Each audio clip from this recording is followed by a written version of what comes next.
Welcome to the F-Word discussions, and today myself and PJ are going to discuss the topic around employee benefits and the 4 things you should look out for when you're doing a review on your current fund. So just quickly, employee benefits are benefits for your staff, and it's normally risk benefits and investments, the pension and provident fund, and then certain companies have medical aids as well. But PJ, we're going to touch on 4 points that I see a lot of companies struggle with.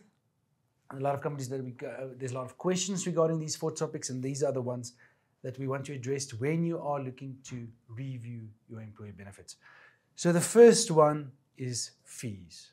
Now, cost, we know all of us want to pay as minimal as possible.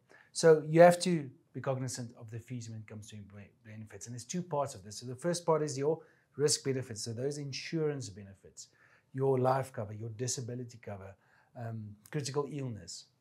Those benefits, I would say every 2 years basically, you have to go out in the market just to see, can't you get it somewhere cheaper and pay less for it? Because if you just leave it at the company, the insurance company have it, every year you get a rate review, even though you haven't claimed, now they give you a rate review, you don't know what for, and it can run away with you. So I think every 2 to 3 years, get your independent advisor to get other quotes just to make sure you're not paying too much for the insurance benefits. But PJ, also on the investments, there's multiple fees that people pay that they don't even know of. Yeah, because a lot of the time the companies will, because that's more, you can see those fees for the risk, and they will make that less possible, but then they will take the actual money on the asset size. And especially when your group is a bit older, there's a lot of assets accumulated there. And it's not a company that's paying all these fees, it's in the end, the employees. It comes from your investment value. Yeah. So that's why they don't realize they're paying these fees. Yeah, and that's normally always, it wasn't that transparent, but now it's got to be transparent. The same as a retail where you have to have the effective annual costs. And you can actually see what's a fee. And there we see big differences between different companies. I think how the industry gets new every year, new competitors, there's more competition. So to get business, you have to have lower fees. And in the end, it means higher returns for the investor. So that's why it's maybe perhaps good that what we also do is split the 2. Have your insurance benefits with one company and then have your investments with another company, because that way you can see exactly what the fees are. There's not cross-subsidization, as you mentioned, that this is cheap, but then they actually make them. And like I said, with the risk, you maybe want to move, you get a rebreak, and that's easy to move. While with investments, it's a bit more difficult to switch from one pension fund to another fund. But let's say you're with one platform, we as asset consultants can say, okay, you are in this fund and we can stay with this fund, but let's look at these asset managers with the same fund and we don't have to change it.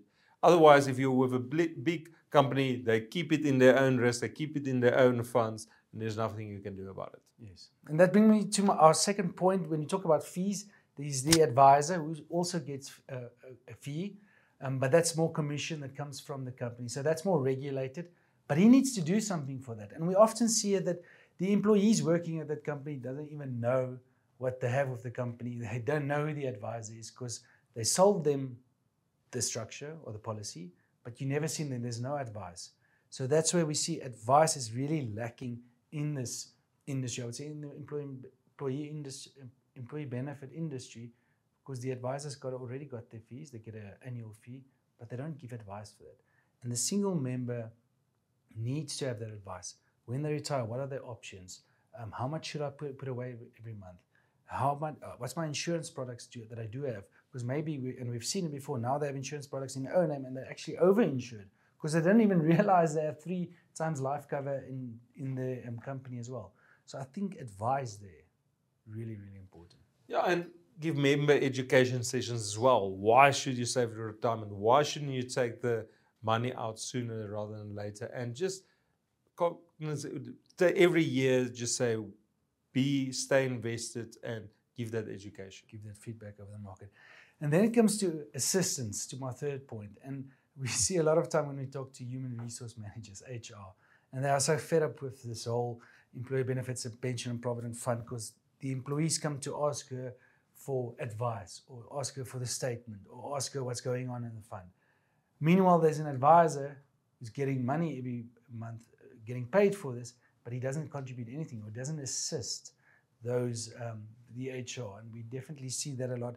It's perhaps people that just works on their own, so they don't have the team or the support, the admin support back in the office, so they can't really service that client really well.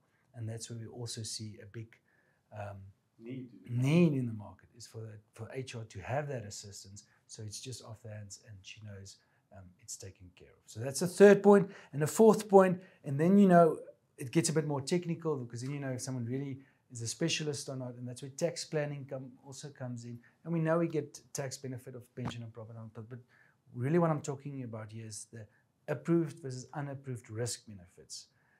And not a lot of people know about that, but if it's an approved benefit, yes, then you get the tax benefit on the premium, but when it pays out, that life cover, it's taxed in the individual's name. So you might think you have 10 million life cover, but you don't actually, because when you die, it will actually work with the retirement scale, and you can perhaps pay 40% tax on that 10 million. So the family think there's 10 million life cover, well, actually they're just getting 6. Versus where it's unapproved, you don't get the tax benefit up front, but when it pays out, it's completely tax-free. And it's important for the scheme to know about these differences, because there is pros and cons on the two. Depending on the employees. Depending on the employees, depending on the industry, depending on a lot of things. But a lot of people are not even aware of that. And I think that's when they get a payout and it's not what they think they would have earned. And then it's too late to then make a change. Yeah. And I think it's important to take all of this into account and remember it's all about the employees in the end. Because that's why that you start with the structure, and remember that, and that's why you want to review this and look at it for the employees. Yeah, because the structure you started 20 years ago might not suit the employees that you have now. So definitely important, the individual employee needs to be looked after, not the company, not the insurance house, not the advisor, the individual members of that company. PJ, thank you very much. If you do have any questions or comments or want to review on your structure, we are